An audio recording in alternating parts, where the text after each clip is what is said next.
So to get us started, as we are thinking about the different insights and promising practices, scaling, action items that we can take in the next 12 months, just to open up the floor for conversation. I've got some of my Kaptivate colleagues are going to pass mics around, but anything that stood out, anything that was surprising out of this morning or in the table conversations today?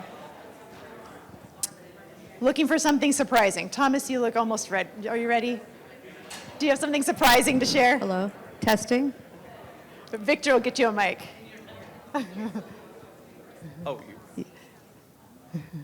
Surprising.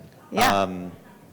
The 40% of China, of folks in China being part of the gig economy is... It's a lot of people. That's It's a lot of people. a lot of economic uncertainty. Yeah, yeah.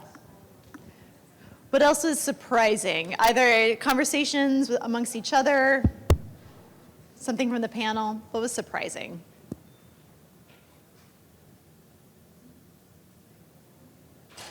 We all knew everything already.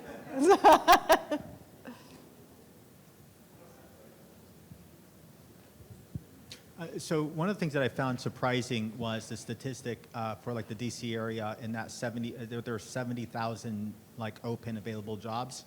I actually heard something that was sort of counter to that, is that while there are 70,000 jobs that are available, people are actually not hiring because of the uncertainty. So that was surprising to hear that, and would be curious to know if that's even accurate, right? Or these right there.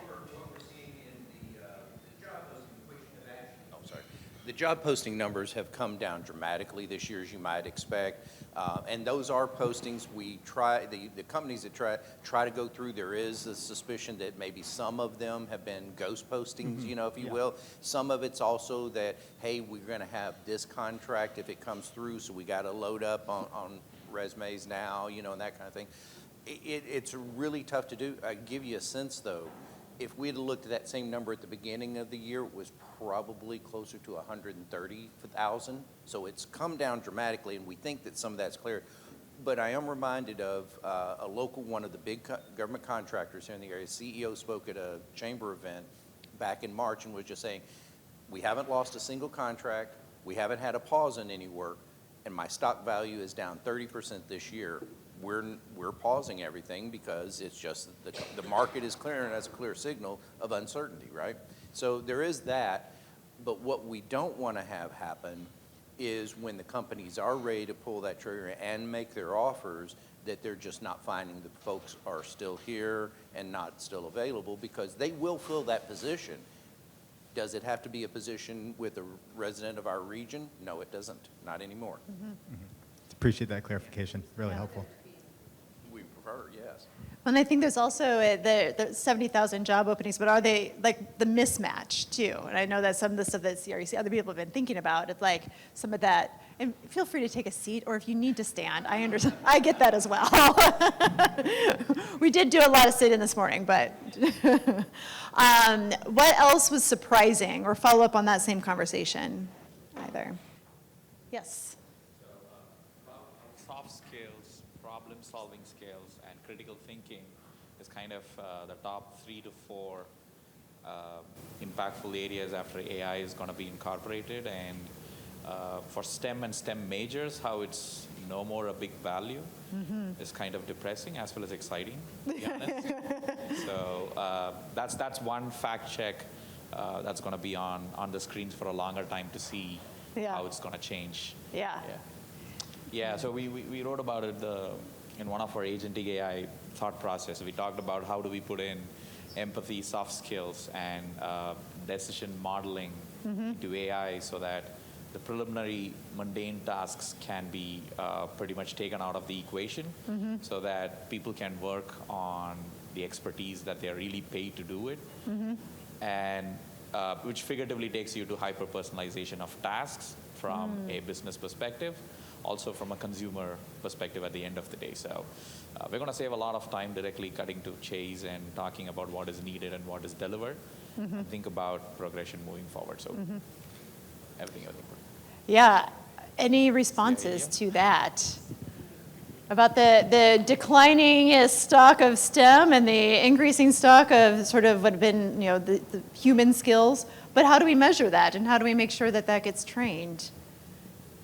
Yeah. Ideas? Stole the mic from him. Yeah. A different topic, and I don't know what to make of this, but without reading what's on the things, because I didn't have a chance to, because I'm making sure they're getting set up next stairs. But I'm looking at this. We have higher education, industry and employers, local government. What struck me is how everybody had ideas for higher ed. and it's one of the things, and it kind of goes to, and you guys can explain to me whether I'm reading into something, but one of the things that we've had a lot of conversations about, at least when I talk to people in higher ed, is, some employers are saying, I don't have the right staff, higher ed fix that problem for me. And I don't know if this is a reflection of that or not, because again, I didn't read it. Yeah, Terry. So, all right, so I'm going to pass this over there. So. Yeah, go ahead, Terry. Thanks. So we talked about this a lot at our table. And I think the bottom line is I think employers and government and higher ed all agree that we all need to come together to solve the problem. But we have a great day like today where everybody is engaged and excited. And then we go back to our day jobs. And we get caught under the mountain of, day-to-day tasks, and it doesn't get picked up or followed through. So how do we fix that? And that's what we talked a lot about. Who can fix that? Who has to bring people to the table? And then the what's in it for me, right? Because everybody's like, I'm really busy. What's in it for me? What am I going to get out of this? So, Did you have actionable ideas to put on stickies to solve that problem? that's where we kind of. What was the question? Actionable ideas to put on stickies to solve the. Oh, well, we couldn't decide on our word. Actually, we had a really fruitful discussion, and then at the very end of our discussion, we were like, wait a second, in order to get any of these things done, we almost need a dedicated person to enact these things and execute these ideas and responsibilities, because as Terry said, we're all going to go back to our desks and we have fires to put out. And everybody knows that you cannot be creative when you're putting out fires. Right. So in order to really, scale and make some of these things possible, we really need a dedicated person at the county level, and all of us work very lean, all of us do. And so I think a reason why maybe our region is more siloed than we would like to be is because we don't have dedicated individuals with their sheer role is to interact and to connect and to facilitate collaboration. And I think that's a shame. Yes, but all of us all can't be a part of that group, right? We'll, government Yeah. sector, but for at least you can flag it and build a business case like what you were saying earlier about the emotional intelligence, et cetera. I was just talking to a very big company here in the region the other day that builds weapons and other things, and they are very focused on STEM as one of their key focus areas. And I said, are you ever thinking about changing that category to something else? Because I've been in meetings recently where they're saying STEM is table stakes. What about AI? How are you thinking about that? And that company wasn't thinking that way, much less the idea of how do we embed this emotional thinking, this curiosity. Like they're actually way behind. So if we went to somebody like a Washington Business Journal for some of the things, at least there's a grocery cart for some of this, and then built that up in a way that's compelling for them and let them help us to lift that and carry that on, it could be something. But they need to hear from people like you guys that are seeing it on the ground or that are feeling the pain. So if we could get a small group as a follow-up with Alex to talk about that, that could be something to get us started. AI is going to infiltrate and disrupt every industry, including STEM. So they're not mutually exclusive. I think that, people in life science in the room will tell you, their work is being affected by AI, and so is STEM. So I don't see them as mutually exclusive. Does anybody? I think everyone's work is being, I don't want to use infiltrated or disrupted, because I use it every day. It's my new assistant. I'm very grateful for her. So, I mean, she does a lot of work. So I think it's just part of our new normal. And honestly, I think in 5 years, we'll be learning from the young people who are graduating. My son is studying computer science at George Mason, and he can do all kinds of things that I can't do. I mean, this kind of reminds me of being a kid in the 80s where I had to teach my dad how to use the microwave. That's going to be us, like, in a couple of years. Like, we're not going to know how to do the thing that is coming next, and they'll have to show us. Like, him and all of his students will be like, oh, here's how you do it. Power, right? Like, we won't know. That's just my opinion. Allison, you claimed a mic there. Do you have a response? I did. I was very excited about the idea that funders are getting together and thinking about this, and some folks who have some influential opinions in the region. But this is a really big region, so you have to have that local capacity and the coordinating capacity. And so I wanted to double down also on Lisa's comment about having someone who can help navigate, particularly find it useful to talk about someone who can help businesses navigate the unbelievable assets in this region at all the educational institutions, because it's hard to find your way around and see what's available and see the results of your investment, like IBM and Amazon are making in virtual training platforms. Who's picking those up? Who's putting them to use? Someone's got to knit together what's happening and then help share that story with others. Yeah. I saw Dia, you got a microphone. Alice, we were at the same table, and that was one of the things that were elevated, this coordinating resource, right? And I think you have it under, or someone put it under local government in terms of information campaign, like how do we increase the awareness? I'm not saying that our companies have solved it all, but there are certainly a lot that organizations like Amazon and IBM have already created and established when we talk about skilling and ways in order to empower and educate the workforce, but they're not broadly known and they're not taken advantage of in enough ways today. And so this resource, or whatever the information campaign becomes, I think it's critical for the region. So I'm going to just ask the tough question. So we all agree it's going to take a village. We all know who the leaders of that village are. Who's the village leader?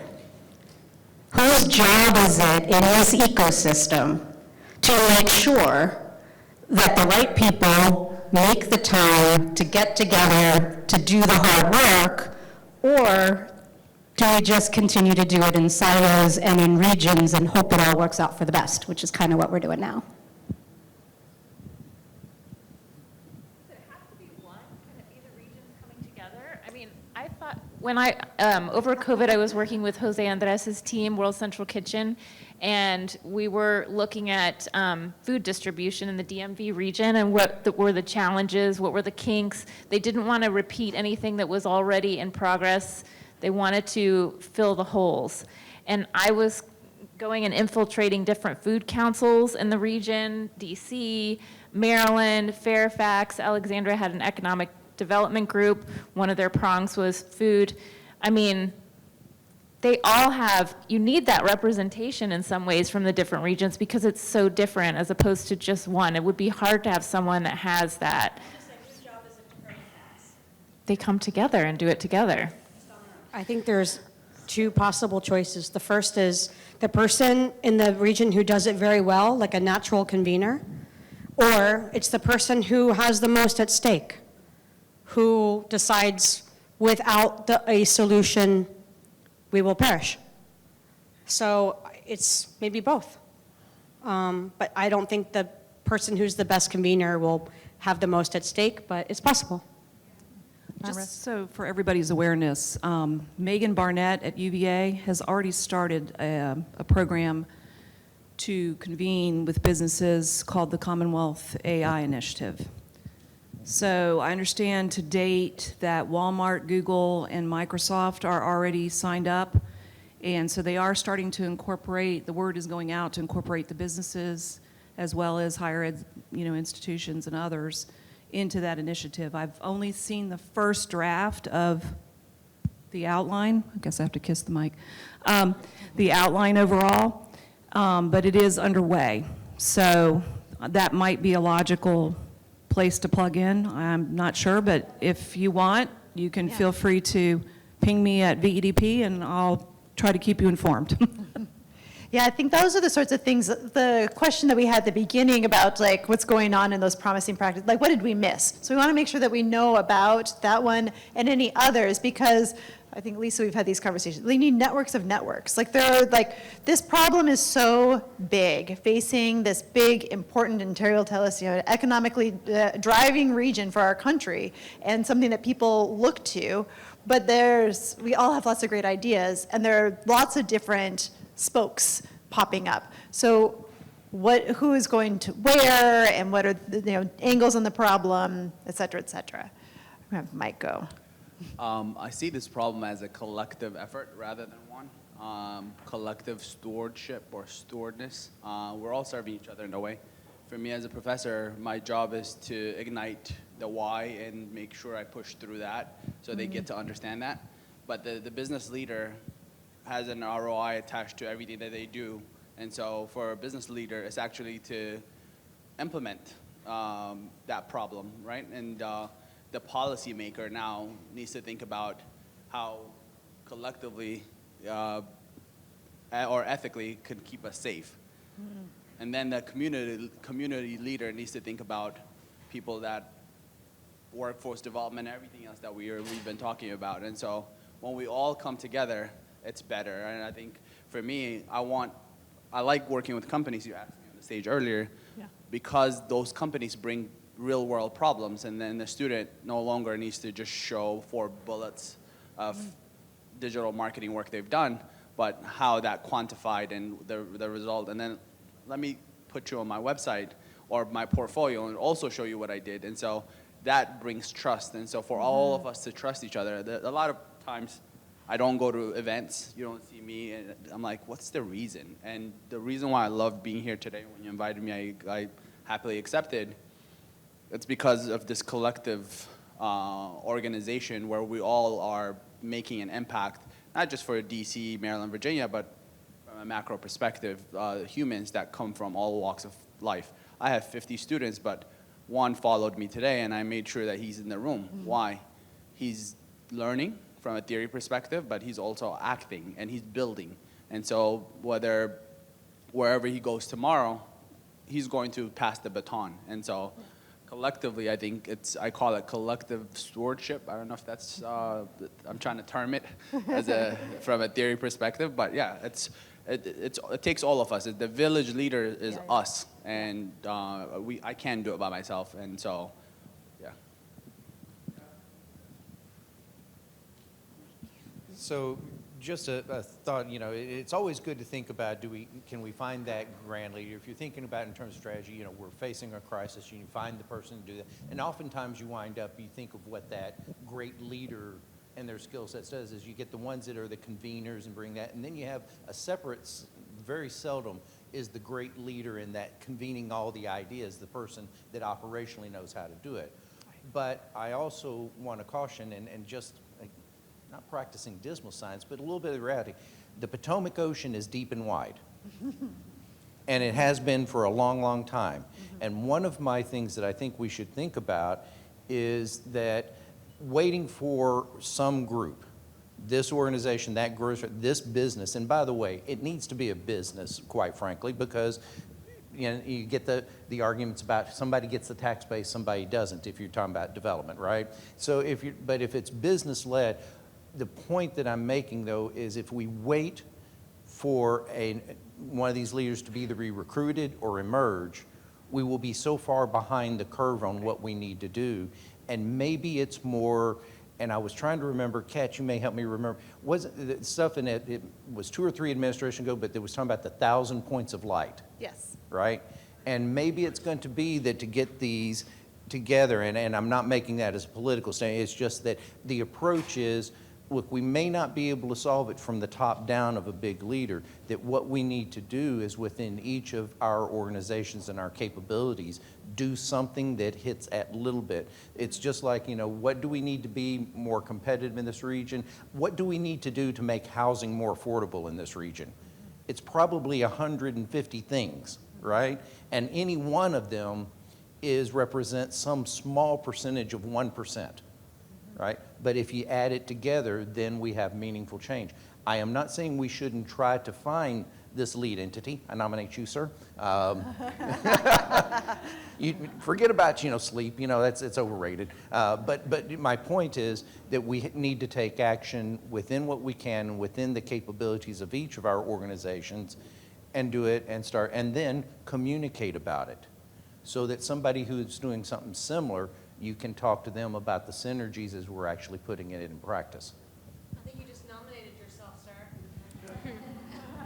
Do you have any idea what my workload looks like at the university? Besides, remember, we're supposed to be at the academic piece of it. It's that one to figure out this balance that everybody wants to have skills, but we were just having a conversation about, well, you also say you want critical thinking.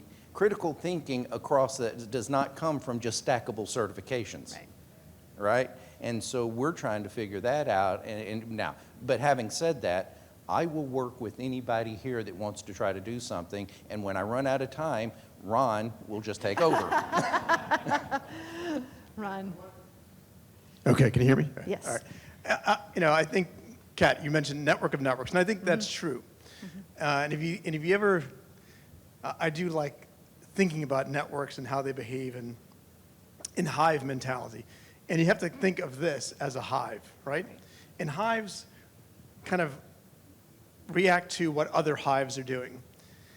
And so this hive can decide to kind of move forward, define some things that we can go up against. We as entities, right, as individuals, also belong to other hives, other networks, and we can influence those networks. My point is, in short, if this hive can move forward, it will bring with it, an army, and we're not the only ones doing this, by the way. And I think it's tapping into collectively what we're doing. But what we can control is what we do, which is why we made this kind of a 3-event series, because we knew we'd have this conversation. We're hoping for it. And the next one, we hope, is kind of our go-forward strategy, where we're talking about how do we do this? Who's going to run with it? And we think that movement will attract other movements. And together we'll work together. The worst thing you can do is to centralize this, because it tends to choke up. It becomes very individual. It also gets caught up in an agenda. I do agree with Terry that it needs to be business-led, because the business is not only worried about the talent that's coming in through its pipeline, but also worried about the market, because if the pipeline dries up, then the market dries up. And so they are truly vested in the outcome without thinking of tax bases, et cetera.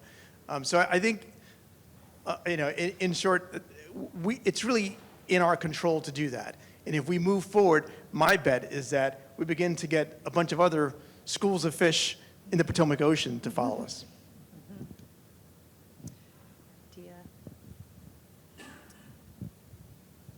I just wanted to offer one other thing, and it was inspired by what you both said. I often say that responsible AI, because again, I work in AI specifically, and I say responsible AI is everyone's responsibility. And so this notion that we all, as you mentioned, have a part in what is required in order to be able to, shift the landscape, see the opportunity, help people understand, bring access to resources. I think when I was referencing how do we gather and create greater awareness and some of those things, I think there was someone that mentioned, some of our workforce boards, et cetera. We look at the very sort of tactical piece of this. Yes, we all have a responsibility. Then there is, I think, some usefulness in having some consolidation, because there is so much that is happening, that how do we get that to the people, and having some consolidation, maybe it's not one person, but an organization, et cetera, that helps to make what is happening broadly, very local and accessible, could be the activity of a group or an individual to make that very real. But I absolutely agree that we all have a part to play, the Amazons, the smaller organizations, the think tanks, et cetera, in sort of reliving and addressing the broader challenge.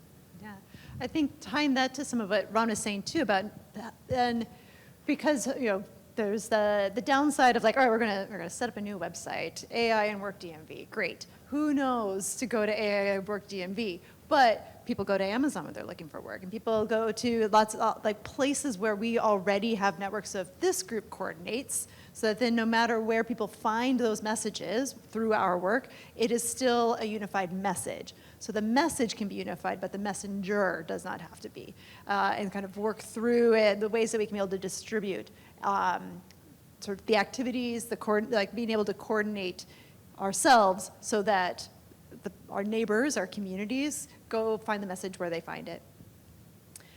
So, go ahead, Nikki, yeah. There's another group that I was part of years ago, and what they did was they came to an agreement around what the key areas were for focus, and then different companies signed up to make commitments around those different areas. So that could potentially... You just teed up our January session. That's why I had to make that comment at the end. I'm a spreadsheet organizer, right, girl. Yeah. I'll buy you a cookie.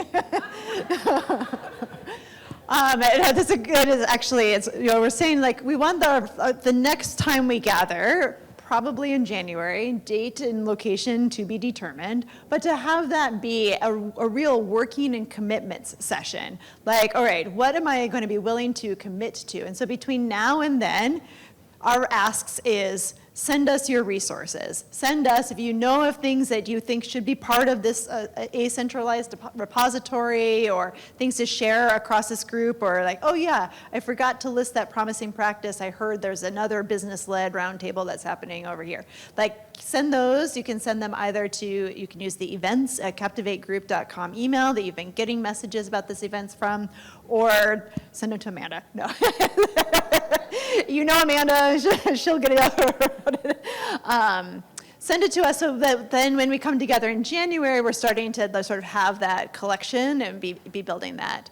The other thing that you can do is fill out our survey. So we've got a QR code, and in that survey, you can also tell us, what would you like to see next? There's a section in there for questions, but we will likely be reaching back out to all of you so you can help inform and give input as we create that January session. What would be useful? What would be something that you would feel good attending, and to be able to then come away with feeling like your time was valuable, the relationships that you built were useful, and that we've got a path for going forward.